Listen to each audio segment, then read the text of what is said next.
members of the fourth state present, chairman of the National Land Commission and commissioners, colleagues, invited guests, ladies and gentlemen, I'd like to extend my sincere gratitude to the chief guest and all of you for honoring our invitation and choosing to be with us this morning as we mark the beginning of a 5-year journey as illustrated in the blueprint that we are unveiling today, the Strategic Plan 2021-2026. Ladies and gentlemen, the National Land Commission is a public entity expected to undertake certain responsibilities as enshrined in our Constitution and various statutes within the land sector. It is therefore a great milestone for us to come together with the stakeholders in the land sector with the parameters that can be used as a yardstick by the public to appraise our performance. The launch of this strategic plan is a culmination of a 6-month workload unbundled during the most trying global health crisis of coronavirus pandemic. Ladies and gentlemen, I want to acknowledge the support and guidance received from the chairman and commissioners who have always been present and available to guide the Secretariat, translate our missions into actionable activities with clear and tangible outcomes. To the members of the Secretariat, I want to say thank you for your always remaining true to the task. The Commission would like to sincerely appreciate the Government of Kenya, that includes the Executive, the Legislature, and Judiciary, for the financial support and enabling environment that has made it possible for the Commission to achieve its mandate so far.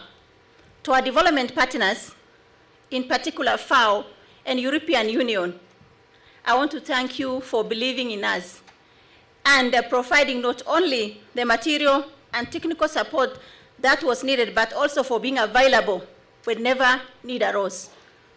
To our stakeholders, this document would have not had any meaning without your cooperation and input. Our collaboration with the Constitutional Commission and independent offices has enhanced not only our collective approach, but also the levels of accountability and efficiency in addressing risk associated with land governance.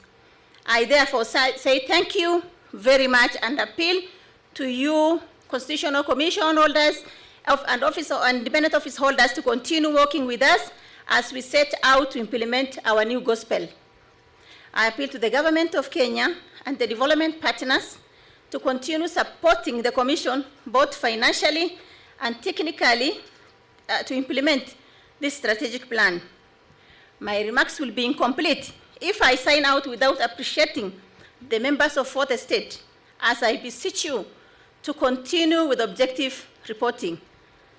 Ladies and gentlemen, today is a great day for us as a National Land Commission, and since we are all eager to hit the ground running and breathe life into the strategic plan, I don't intend to take any more of your time other than to announce, once again, say thank you for finding time to be with us during this historic and monumental day. Thank you all, and God bless you. Chief Guest, Cabinet Secretary for the Ministry of Interior, Dr. Matiang'i, CAS, Ministry of Lands and Physical Planning, Honorable Mwiru, Chairman, National Land Commission, Mr. Gershom Otachi, Vice Chair, Commissioners, FAO Representative Husna Mbarak, ladies and gentlemen. First of all, I think I can say I've been promoted this morning. I am not the EU ambassador. Apologies, the ambassador was here until a really short while ago, and he is sincerely sorry he couldn't stay. You might be aware it is his last week in Kenya, so he really has a packed schedule, and he had a next appointment which he couldn't miss. So he's very, very sorry, but I'll read his speech as well as I can. I'm the head of agriculture at the EU delegation in Kenya, so I'm following this program closely. I've been involved with the NLC, the Ministry of Lands, and so on from the beginning. So I'll read it briefly, and thank you so much. So the speech from my ambassador. Ladies and gentlemen, I'm honored to be here today at the launch of the 2020 to 2026 strategic plan for the NLC. The work of the National Lands Commission plays a pivotal role in Kenya's socio-economic development in line with the Sustainable Development Goals, Vision 2030 and the Big Four agenda. Equitable land access, sustainable land use and secure tenure are aims in and of themselves, but also key enablers of investment and increased productivity in the short and the long term. To put it concretely, good land governance contributes to employment and job creation, food and nutrition security, efficient natural resources management, and mitigation of conflicts. However, land can often be related to corruption, such as in the cases of land grabbing and illegal land occupations. This is why an effective and efficient land commission is so important, and that is why the strategy being launched today is so critical. The strategic plan will give direction and guidance to the Land Commission as it implements its mandate and helps to achieve government priorities at the national and county levels together with the Ministry of Lands and Physical Planning. By implementing its plan, the NLC can truly make its motto into a reality. Ardhi yetu, mali yetu, urithi wetu. Our land, our wealth, our heritage. The EU support today is provided through our programme with the FAO called Support to the Attainment of Vision 2030 through Devolved Land Reforms in Community Lands of Kenya. The programme has achieved some remarkable impact so far. In fact, 4 communities in Laikipia and Samburu counties have received title deeds for the first time under the 2016 Community Lands Act, and there are more on the way. This historic achievement allows communities, including youth and women, who for the first time are part of the title deeds, to protect and sustainably manage their lands. Here my ambassador had commented that he should say he was there with Miss Gertrude, the vice chair of the NLC, and they were dancing together at the land title ceremony, so he wanted to note that. Another very big achievement of the FAO land governance program is that 9 counties plus Nairobi, and those are Turkana, Nandi, Baringo, Marsabit, West Pokot, Laikipia, Tana River, Samburu, and Vihiga, now have digital land registries, complete with GIS labs and the relevant support to the various policies and laws.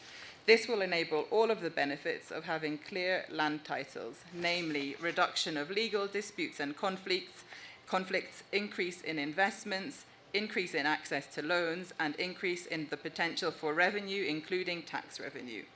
This will also allow land use planning and management through the digital maps, for example, for hospitals, schools, roads, natural resources, water access points, and more, to be integrated within the CIDPs. At national level, FAO has worked with the NLC and Ministry of Lands and Physical Planning to improve land policy and the legal framework in line with best practices. And some of you may also recall the launching of the National Lands Customer Care Centre at Ardhi House in September 2019. We also supported the ministry to develop and launch its strategic plan last year. To conclude, investments in the land sector in Kenya today lead to a very transformative future, and the strategic plan will assist in achieving this. I conclude, therefore, by wishing the Commission to continue being a strategic partner of the good work and every success in the implementation of its strategic plan. Asanteni sana.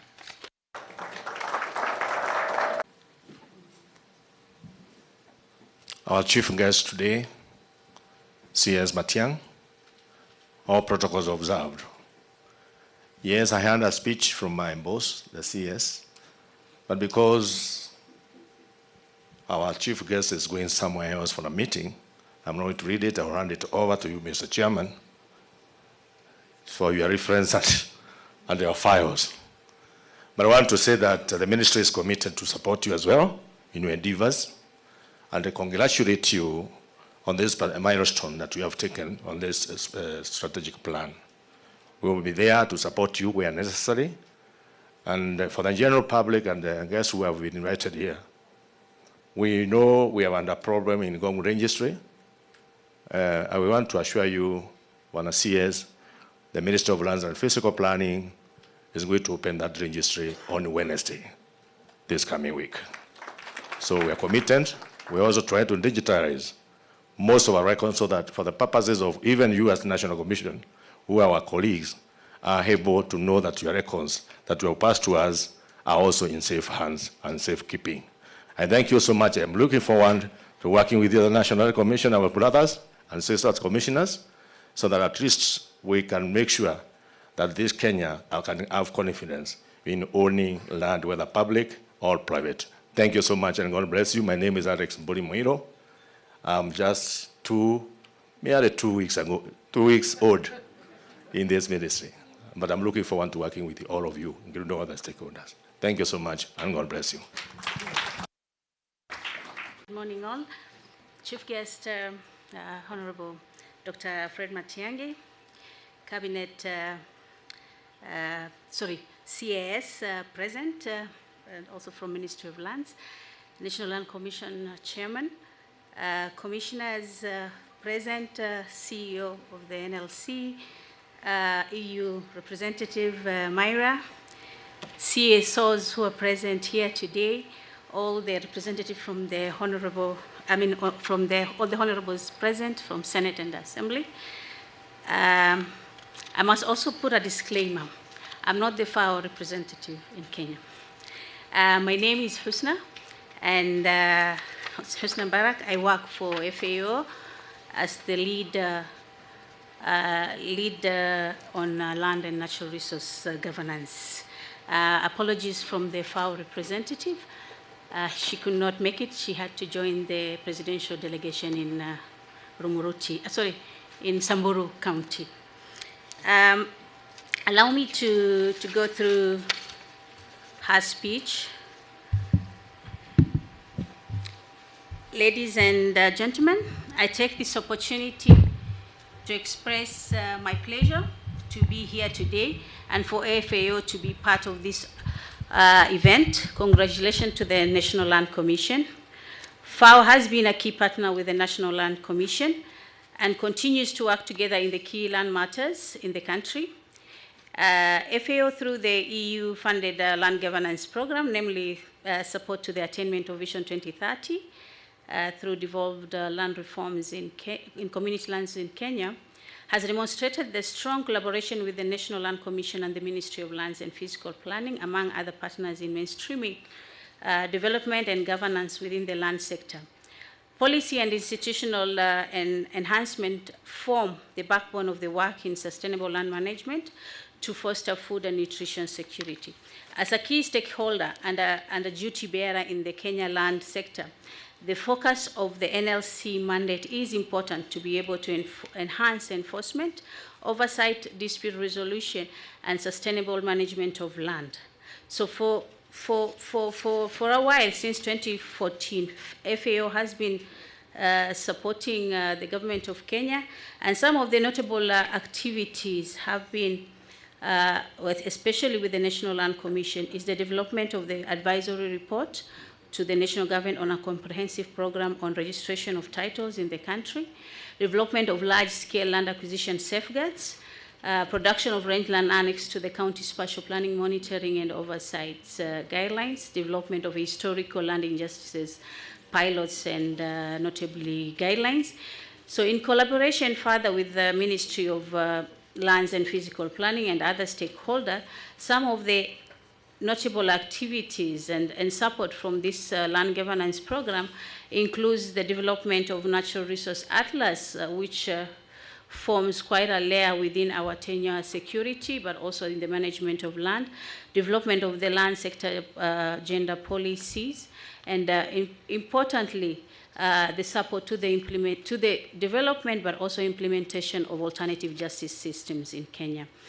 And notably, the work around the implementation of Community Land Act, which is a vital law to enhance tenure security for the bigger chunks of land in this country. We all know that ASAL and community lands brings around the bigger lands which are owned. And we normally say community comes first before public and private. Of course, quite a number of research also have been conducted, including the aspects of looking at what is happening around in land and around land fragmentation, where there is a rush to develop our country further and the rush to more and more towns and urban centers creation. So it's very key that we look at that and be able to forge a way forward. And of course, the development of a roadmap to be able to review the national land policy. FAO has also supported the strong use of technology in the improvement of management and administration in the land sector through support of technologies to use in land information management system, development of the natural resource geoportal, so as it could be an interactive way by use of the GIS, but notably the work around 9 counties on embracing the power of GIS, and they are actually currently, as we speak, 9 counties who are fully fledged GIS laboratory. The importance of this partnership cannot be overemphasized and forms the foundation of a strong and a long-term relationship. The management and development of land as a primary resource for production and livelihoods remain a crucial factor for stability in Kenya or any other country for that matter. In this regard, FAO prioritizes its work with all the stakeholders to support the land sector agenda. The launch of this strategic plan by the NLC will further systematically improve land governance in Kenya and allow partners and stakeholders to align priorities to achieve the common goal for a better Kenya. And this also further goes to the alignment to the Kenyan blueprint, economic blueprint, the Vision 2030, the Big Four agenda, and of course, the attainment of the Sustainable Development Goals. FAO is committed to support the government and communities to achieve food and nutrition security through the support of land reform, both at the national level, county levels, and community level. I take this opportunity to once again thank the European Union for their continuous support and funding in the actualization of the priorities of the government of Kenya. And in this regard, this particular program, which has been working with the National Land Commission, I look forward to a more collaborative in the collaboration in the land sector to achieve the agenda in the country, and importantly, in the achievement of the objectives of this particular strategic plan. Congratulations again, once again, Chairman. And as we say in Swahili, kuzaa sio kazi, kazi ni kulea. So we look forward to be part of the parents to this baby, and indeed, our land is our future. Thank you very much. The CS is also seen because he's new, but we also get to know him. Now, so I will not be calling anyone else, but may I just recognize my colleagues, that is the chairs of constitutional commissions and independent officers. I happen to be, they honored me with the position of chair of chairs. I happen to be the chair of the caucus of chairs. Kuna mambo yetu tu tunaenda tunaangalia vile tunasumbuliwa alafu tunakuja pamoja So I just want to recognize them because they have taken time to be here and they've been here for a while. If you can just stand, some of you have spoken. We have Honorable Kajuju, Honorable Wabukala, Archbishop, Joyce Mutinda of Ngek, Makori of Aipoa. If you can just wave, please. I also know that those who did not attend sent representatives. You can just stand and wave.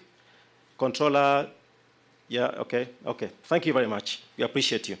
So with that, CS, I will not read a speech either.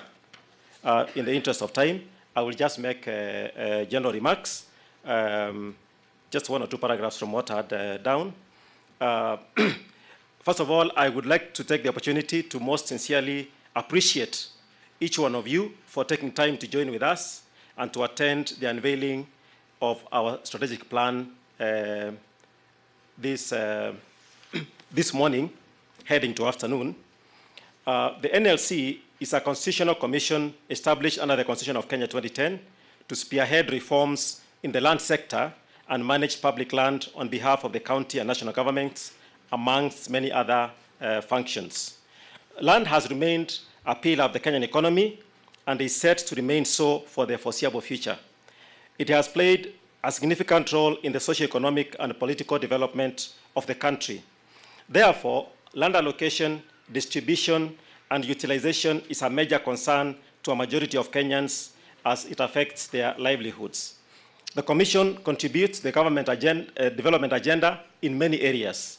To mention a few, the Commission has facilitated the acquisition of land for infrastructural development projects on behalf of government entities, notably the SGR Phase 2 to Naivasha, expansion of road network, for instance, Nairobi Expressway, dams for water security, for instance, Lower Nzoia, Mwache, Karumenu, Thwake, the LAPSSET, and the acquisition of military land. The Commission has also facilitated provision of land for affordable housing projects, both at national and county level. For instance, the NH Singara scheme. And together with the Ministry of Lands and county governments and other stakeholders, the Commission has been involved in resettlement programs for squatters, such as in Chemilil, Kilifi, and Kwale. The Commission has facilitated the titling of public schools, the issuance of letters of allotment for various institutions, has prepared spatial planning and urban land planning monitoring and oversight guidelines, amongst many other activities. Honorable CS, those are just some of the many activities that we've been involved in. We, as a commission, are committed to constructive engagement with our stakeholders, and the main stakeholder is national government, followed by county governments, because we manage land for national government and for county governments. We are committed to constructive engagement to resolve problems. And in this, I can also speak on behalf of the commission, independent commissions, constitutional commissions, and independent officers. We have been having our discussions, and we are focused on constructive engagement rather than should I use the term fights? We don't want fights. We shall work with you closely. And finally, as has been pleaded on our behalf by the Chair, National Assembly, indeed, we are seriously underfunded. But because my colleagues, other chairs are also here, I don't just speak for myself, I speak for the commissions. We hope that government can look at this, and we shall be, again, engaging you on this so that you appreciate the challenges we have, not for any self-aggrandizement reasons, but for purposes of being able to achieve development on behalf of the country. So with those remarks, CS, it's my pleasure to welcome you to address us.